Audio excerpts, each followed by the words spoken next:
Buenas noches. Hoy te voy a platicar cómo es que ocurren las principales rutas metabólicas en una célula de Saccharomyces cerevisiae. Ahora, pues lo importante primero es que sepamos que esto es como el imaginario de nuestra célula de Saccharomyces cerevisiae. Esta es como la membrana y bueno, aquí se ve como esta cosa extraña porque suponemos que la célula está gemando, cosa que hacen las levaduras. Esto de aquí es una mitocondria. Esta es la membrana externa de la mitocondria, esta es la membrana interna de la mitocondria formando las crestas mitocondriales.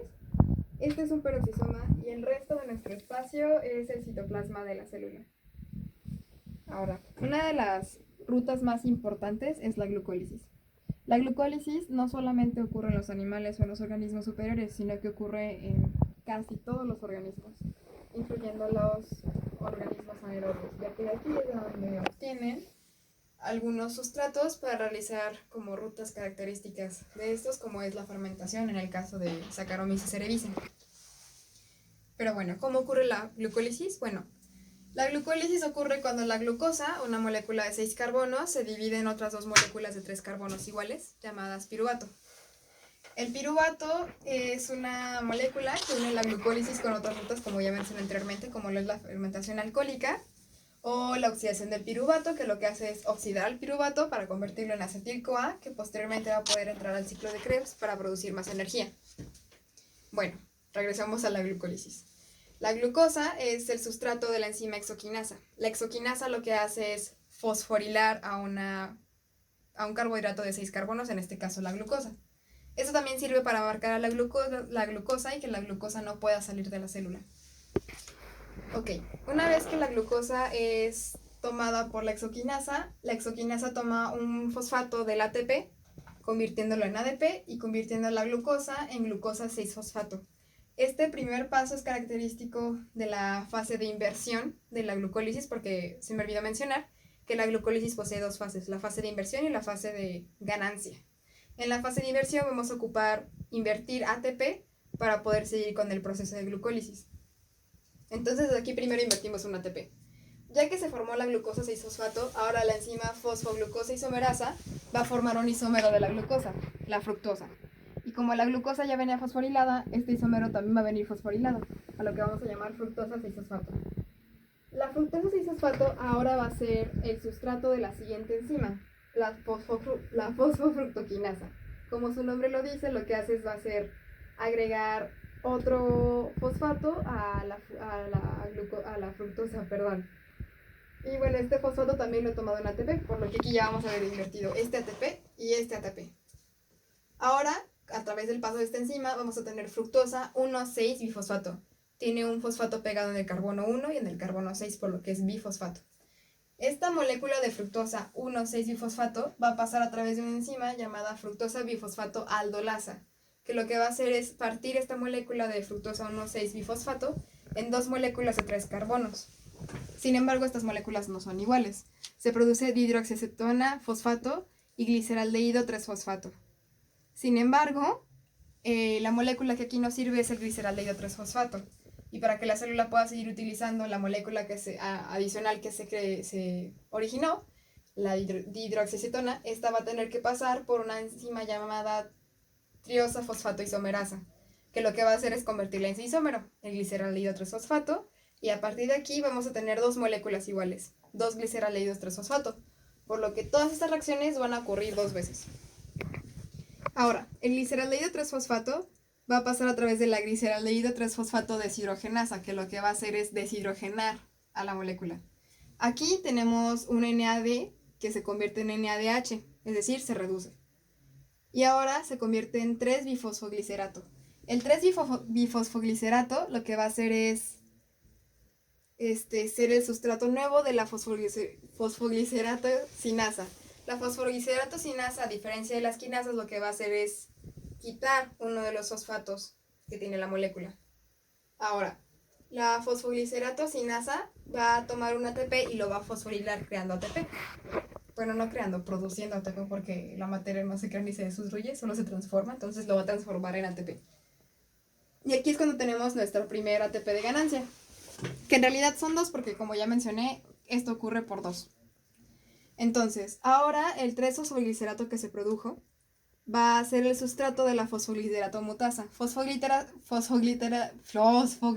mutasa, disculpe. Es una enzima que lo que hace, como una mutasa, uno de los grupos funcionales lo mueve de un lugar a otro de la molécula. Y ahora vamos a tener 2-fosfoglicerato. El 2-fosfoglicerato va a pasar a través de la enzima enolasa. La enolasa lo que va a hacer es producir fosfoenolpiruvato.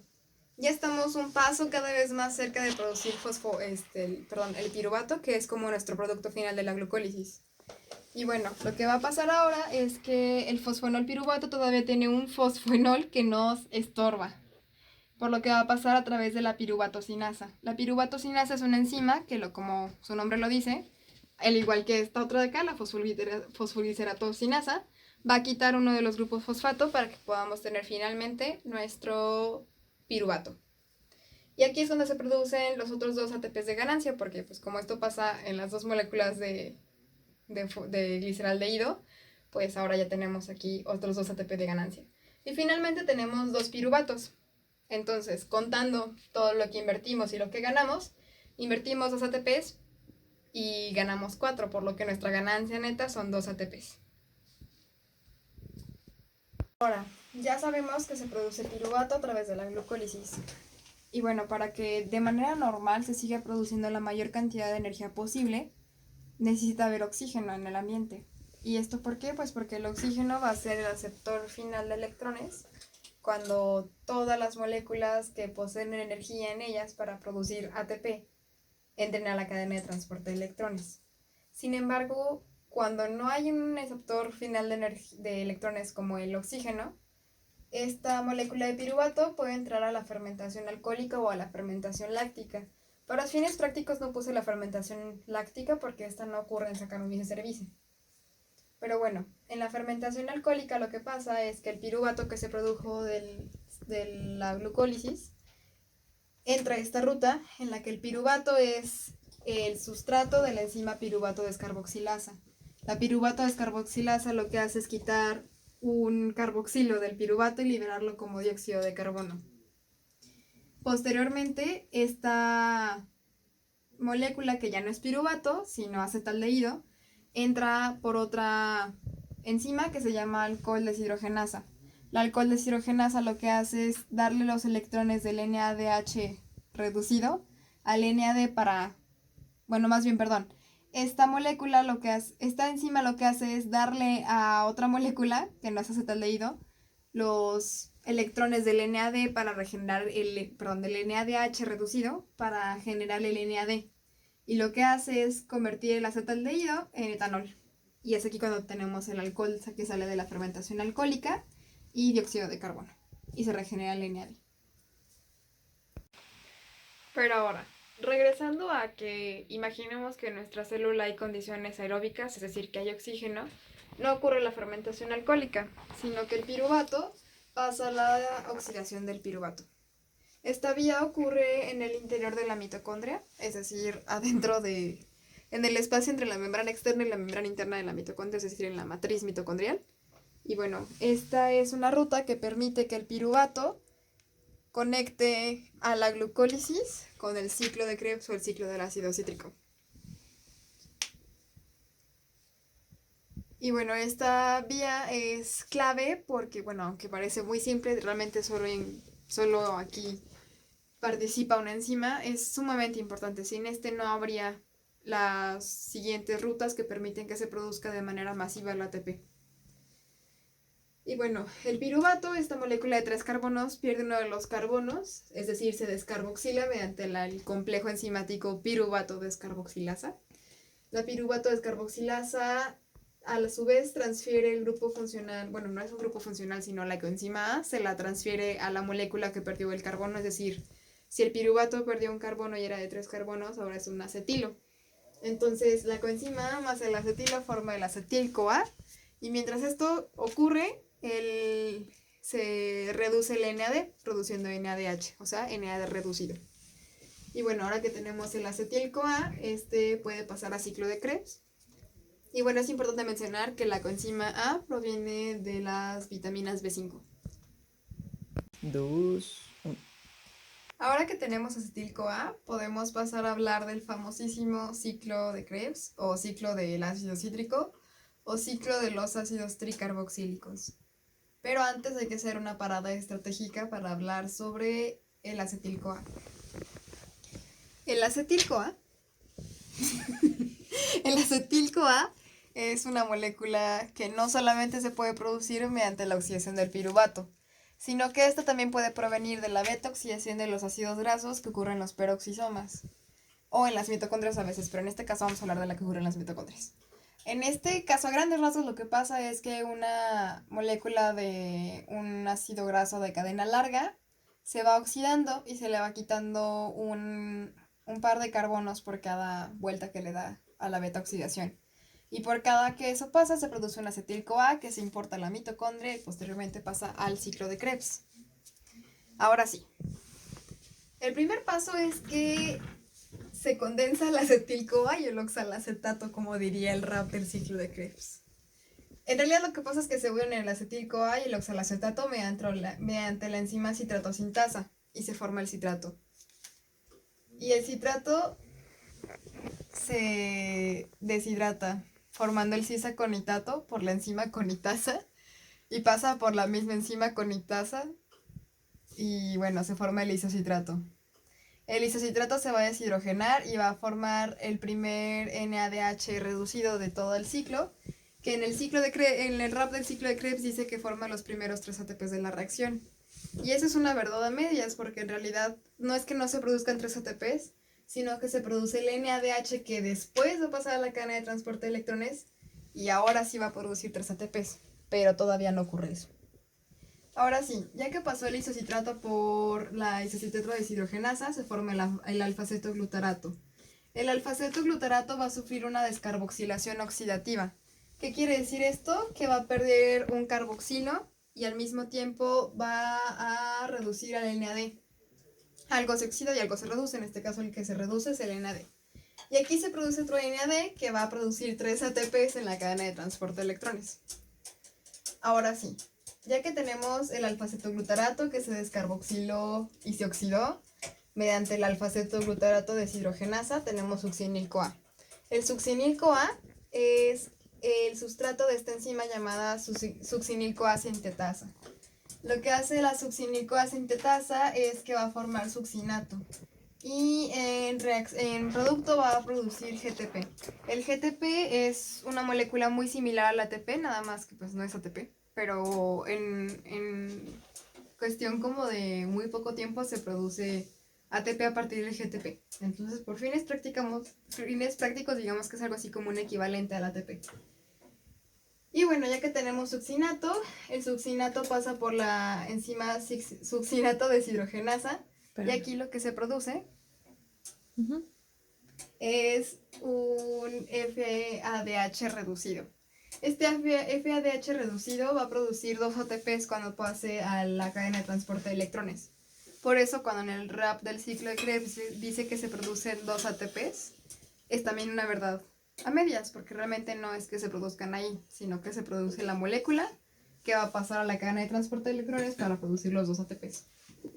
Ahora, una vez que el succinato pasó por la succinato deshidrogenasa, vamos a producir fumarato. El fumarato va a hidratarse con la fumarasa, y va a formar malato. Ahora, el malato se va a deshidrogenar. ¿Y qué significa que se deshidrogene? Así es, que se reduzca el NADH. Entonces aquí vamos a tener otro NADH que va a pasar a la cadena de transporte de electrones y que nos va a producir 3 ATPs. Y bueno, ya que pasó el malato por la malato deshidrogenasa, se forma el oxalacetato. Y, oh sorpresa, llegamos a el primer sustrato del ciclo, que en combinación con el acetil-CoA va a volver a entrar en el ciclo. Y esto ocurre por cada molécula de acetil-CoA que proviene o de un piruvato o de una vuelta a una beta-oxidación de ácidos grasos. 1. Y bueno, ya como tal vez última ruta de la respiración aerobia, esta es una ruta sumamente importante que es la cadena de transporte de electrones. compadre rasguño eso. Es el gato. Y bueno, aquí lo que pasa es que todo el NADH y el FADH que se produjo en otras reacciones como en la glucólisis, la oxidación del piruvato y el ciclo de Krebs, pasan a esta cadena de transporte de electrones para que ahora sí que los electrones que obtuvieron que se redujeron pasen a la cadena que está formada por varias proteínas transmembranales. Y bueno, esto lo que va a hacer es que va a producir un gran gradiente de protones al exterior de la membrana interna de la mitocondria, es decir, entre el espacio intermembranal. Y lo que va a hacer es que hay una proteína que funciona algo así como un jueguito de feria en el que se subieran 3 personas y solo si se suben 3 personas da la vuelta. Y pues eso pasa más o menos con esta proteína. Hagan de cuenta que cuando hay 3 protones da la vuelta, y cuando da la vuelta fosfolila un ADP y lo convierte en ATP y así se produce energía. Entonces lo que pasa es que cuando el NADH llega hasta acá, se importa, pasa al complejo 1 y va acarreando electrones, ¿no? De aquí pasan a la ubiquinona, luego este complejo y luego este complejo. Y conforme van pasando, van trayendo electrones y van engañando protones y los van sacando. Los protones pues atraen electrones para nivelar sus cargas y por eso salen al espacio intermembranal. Ahora, cuando los electrones llegan hasta el final de la cadena de transporte de electrones, o sea, hasta esta última proteína, hay un receptor final de electrones, que ya les había mencionado hace un momento, que es el oxígeno. Cuando el oxígeno los recibe, se produce agua. Espérate, ya. Y aprovechando este gradiente de de protones que les decía, lo que pasa es que esta bomba lo que va a hacer es que va a aceptar a 3 protones para que la subunidad que está en esta parte dé vuelta. Y al dar vuelta es como si fuera como una especie como de matraquita. Y lo que hace es que hace posible la fosforilación del ADP en ATP, perdón. Y ya, aquí tenemos energía.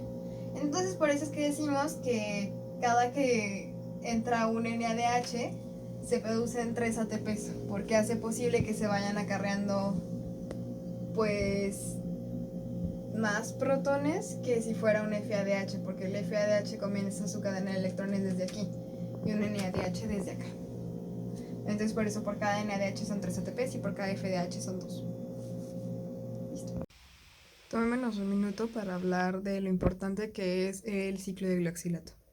El ciclo de glioxilato utiliza como primer sustrato al acetil-CoA. Este acetil-CoA, hay que recordar que no solamente puede provenir de la oxidación del piruvato, sino que también puede venir de la beta-oxidación de ácidos grasos. La beta-oxidación de ácidos grasos ocurre en los peroxisomas. Y bueno, esa será otra cosa de la que hablemos más adelante. Pero bueno, una cosa importante es que el ciclo de glioxilato es muy similar en cuanto a los pasos al ciclo de Krebs, solamente que lo importante es que el ciclo de glioxilato hace algo así como una omisión en los pasos que implican la descarboxilación del sustrato que va pasando por el ciclo. Primero el acetil-CoA y el oxalacetato se unen mediante la enzima citrato sintasa, se forma el citrato pasa a isocitrato mediante la acción de la enzima conitasa. Posteriormente el isocitrato se va a dividir en 2 por acción de la enzima isocitrato liasa. La isocitrato liasa lo que hace es dividir al isocitrato en glioxilato y succinato. El succinato puede seguir pasando a ciclo de Krebs y aquí puede seguir generando poder reductor, en forma de NADH y de FADH. Y bueno, el glioxilato continúa en el ciclo. El glioxilato se une a la enzima malato sintasa, forma malato, y el malato al pasar al oxalacetato nos da un NADH que puede ser utilizado en la cadena de transporte de electrones. El ciclo de glioxilato comúnmente ocurre en glioxisomas, que son como microcuerpos que están presentes en las células de plantas con semillas, precisamente las semillas, que lo que hacen es aprovechar los ácidos grasos que vienen de la semilla para generar energía, pero también para generar los compuestos, como para generar los bloques de construcción para otros compuestos que la célula necesita. Es decir, lo utiliza como una fuente de carbono. Bueno, y para continuar con las vías bioquímicas importantes, hay que hablar de la gluconeogénesis, que es una manera en la que la célula produce glucosa a partir de piruvato. Es decir, es algo así como una glucólisis al revés, en la que el primer paso es el que tengamos dos piruvatos y se va a formar oxalacetato. Este oxalacetato es una manera de conectar esta vía, la gluconeogénesis, con el ciclo del oxilato, porque el ciclo del oxilato también utiliza oxalacetato. Y bueno, una vez que tenemos oxalacetato, este va a pasar a formar fosfonolpiruvato mediante una enzima muy importante que es característica de esta vía, que es la fosfonolpiruvato carboquinasa.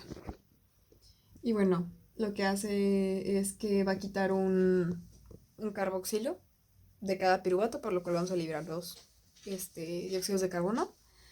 Y posteriormente el fosfonolpiruvato va a pasar a formar 3-fosfoglicerato mediante una enzima llamada mutasa. La enzima mutasa va a necesitar de agua para que se forme el fosfoglicerato.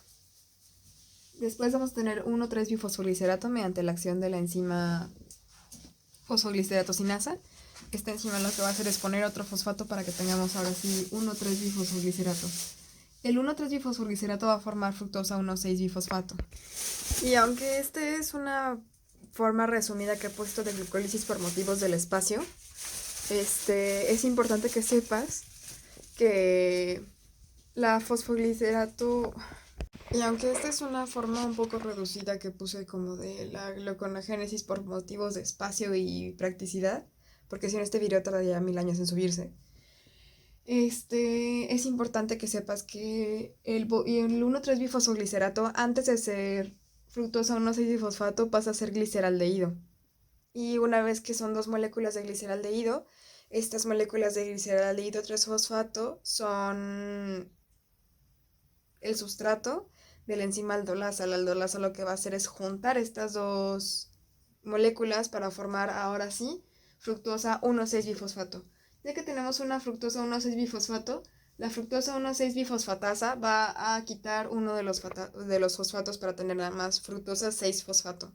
La fructosa 6-fosfato pasa a glucosa 6-fosfato, y una vez que es fructosa 6-fosfato, una glucosa 6-fosfatasa va a ser encargada de que la glucosa 6-fosfato pase a ser glucosa solamente y nos va a generar una molécula de glucosa por cada 2 piruvatos más un fosfato inorgánico.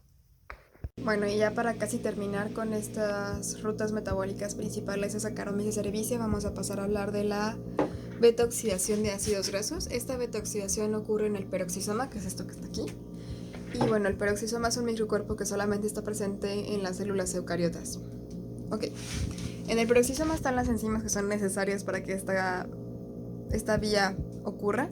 Y bueno, lo que pasa es que un ácido graso de cadena par, de preferencia saturado, entra a una serie de reacciones que incluyen acetilaciones, oxidaciones, hidrogenaciones, oxidaciones y una posterior tiólisis.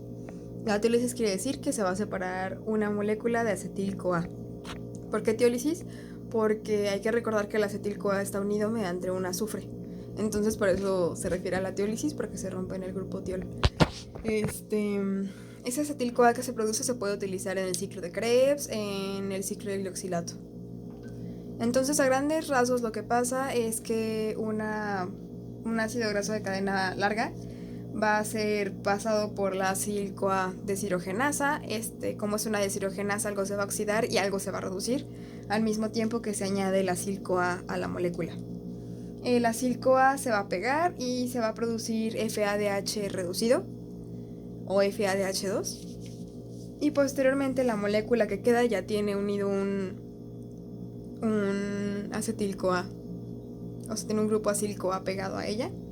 Y esta molécula va a pasar a través de la enoil-CoA hidrolasa, Cuando pasa por aquí hay que ver que ya es un ácido graso trans que tiene un grupo enoil y un acetil-CoA, o sea, es enoil-CoA. Hay que recordar que enoil es de 3 carbonos, nosotros necesitamos un acetil nuevamente.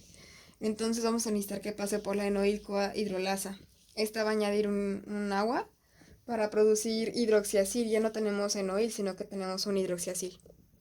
Posteriormente, esta molécula que tiene un hidroxiacil va a pasar por la hidroxiacil-CoA deshidrogenasa. Una vez que pasa por la hidroxiacil-CoA deshidrogenasa, vamos a tener un cetoacil, no un hidroxiacil. Y ya estamos cada vez más cerca de lo que queremos, ¿no? Entonces, ya que tenemos el beta-cetoacil-CoA, vamos a pasar por una última enzima que es la beta-cetoacil-tiolasa. Y lo que va a hacer es que va a buscar la manera de cortar la molécula al final de la cadena de carbonos desde nuestro ácido graso de cadena par, para que esa parte sea cortada justo en el azufre, o sea, para que sea cortada justo en el grupo tiol, y ahora sí tengamos nuestro acetil-CoA. Si te fijas, tenemos un carbono, dos carbonos y la coenzima A. Y ahora sí ya tenemos una molécula de dos carbonos, un acilo, más un grupo CoA.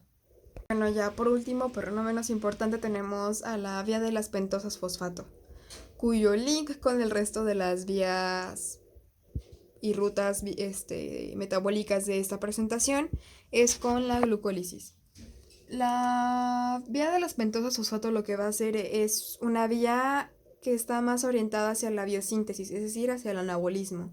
¿Por qué? Pues porque va a producir los precursores para la síntesis de ácidos nucleicos, por ejemplo la ribosa, que es una pentosa. El primer sustrato de esta vía de las pentosas fosfato es la glucosa 6-fosfato. Y como sabemos, esta proviene de la glucólisis, del segundo paso que nos forma glucosa 6-fosfato. Por eso aquí está un caminito punteado hacia la glucólisis. Y muy bien, lo que pasa aquí es que la glucosa 6-fosfato pasa por la enzima glucosa 6-fosfato deshidrogenasa. Ah, importante. Hay dos vías, hay dos partes importantes de la vía de las pentosas fosfato. La primera es la vía oxidativa y la segunda es la fase no oxidativa.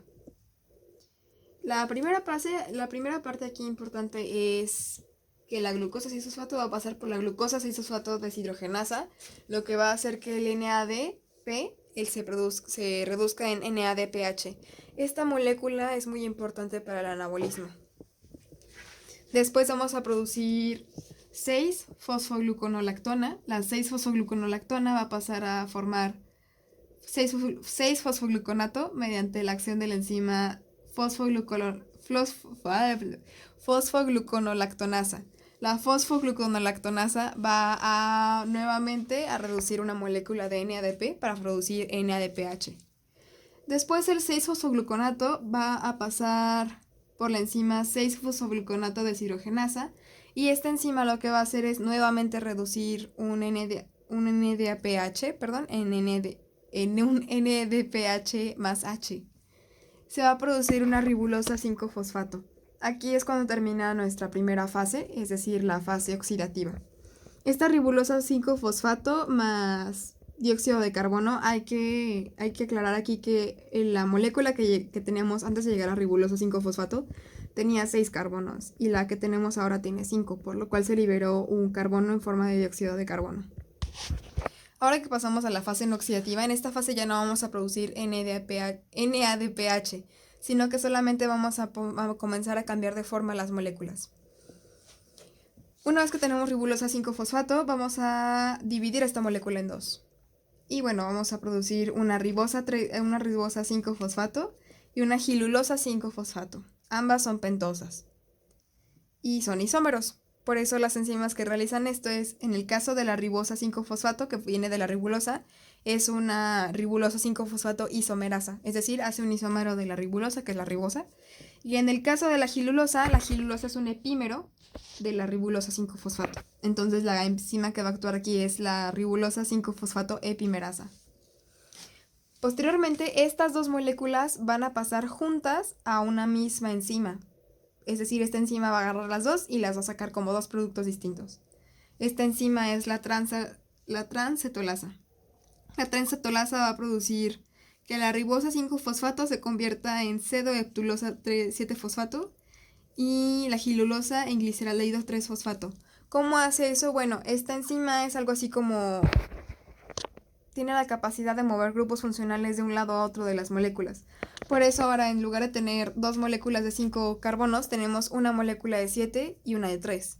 5 y 5, 10, 3 y 7, 3 y 7, 10. Seguimos teniendo el mismo número de carbonos. Posteriormente, la acetoheptulosa y el gliceraldehído 3-fosfato van a pasar por otra enzima, en este caso va a ser una trazaldolasa, y la trazaldolasa nos va a producir una eritrosa 4-fosfato y una fructosa 6-fosfato. Si se fijan, siguen siendo 10 carbonos. 4 y 6 son 10 y 7 y 3 son 10. Ahora, la eritrosa 4-fosfato va a pasar por una transcetolasa nuevamente y va a producir gliceraldehído, y una gilulosa la va a acompañar en este proceso. La gilulosa también va a pasar por la enzima transcetolasa y va a producir una fructosa 6-fosfato. Ahora, ¿de dónde salió esta gilulosa? Pues en realidad es que no solamente entra una molécula de glucosa aquí, entran 3. Y una de esas 3 es una, bueno, a partir de que pasan por las ribulosas y etc, etc, etc, nos quedan gilulosas. La gilulosa que se produjo al principio de la ribosa 5-fosfato va a pasar acá a ser el sustrato que acompaña a la eritrosa 4-fosfato. Y una vez que las dos pasan por la enzima transcetolasa, se va a producir fructosa 6-fosfato y gliceraldehído 3-fosfato. Si se fijan, esta vía va realmente enfocada a la producción de compuestos que nos van a servir para la biosíntesis de ácidos grasos, de ácidos nucleicos. Y bueno, por mi parte eso fue todo. Simplemente quiero hacer como una recapitulación de lo que vimos. Lo primero que vimos fue la glucólisis, en la que la glucosa se divide en dos moléculas de piruvato. Estas moléculas de piruvato pueden pasar a fermentación alcohólica o a la oxidación del piruvato para producir acetil-CoA que entra al ciclo de Krebs.